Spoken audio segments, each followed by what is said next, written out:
நான் வேற ஜாதி தான், அண்ணன் வேற ஜாதி தான். அதுக்காக நாங்க வந்து அண்ணன் இல்லைன்னு கூப்பிட்டதுக்கு இனிமே நீ என் தங்கச்சி இல்லைன்னு அண்ணன் சொல்ல முடியுமா? சொல்ல முடியாது. அப்பொழுது இந்த ஜாதிங்கிற அடையாளமே இல்லாம போயிடும். இப்ப எங்க அண்ணன்னு சொன்னேன் என்று நாம் விட்டொழிக்கிறோமோ அன்னைக்கு நம்ம மனிதர்களாக இருப்போம். அதுதான் ஆறறிவுன்னு ஒரு படம் எடுத்து இன்னைக்கு காட்ட போறாங்க. நீங்க எத்தனை கொலைகள் பண்ணாலும் எத்தனை வன்மம் பண்ணாலும் காதல் என்பது சாகாது, அது இருந்துகிட்டே இருக்கும். அதுவும் என்ன மாதிரி ஒரு பொம்பளை பிள்ளை இருக்கிற வரைக்கும் காதல் சாகாது, சாகவே சாகாது. ஒரு உயிர் மேல இன்னொரு உயிருக்கு அன்பு வரும் பொழுது அதை தடுக்கக்கூடிய உரிமை யாருக்கு இருக்கிறது?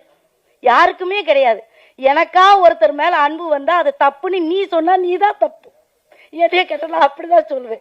ஆக இது ஒரு பெரிய விஷயமே இல்லை. இதற்காக ஒரு உயிரை எடுப்பதுங்கிறது எனக்கு வந்து ஏற்றுக்கொள்ள முடியாத ஒரு வழியாக இருக்கிறது. இந்த வழிக்காக எத்தனையோ திரைப்படங்கள் அந்த காலத்துல இருந்து வந்துகிட்டு இருக்கு, ஆனா மாற மாட்டேங்குது. அதுக்கு தான் மறுபடி அந்த படங்களை போட்டு காட்டுறாங்க, நீங்க இந்த படத்தை பார்த்தாவது மாறுங்கள் என்று. ஆனா இப்போ எவ்வளவோ மாறிடுச்சு இந்த சமுதாயம், அதை நான் ஒத்துக்கிறேன். இன்னைக்கு யாருமே ஜாதி அவ்வளவோ பாக்குறது இல்ல, அது உண்மைதானே, அது உண்மைதானே.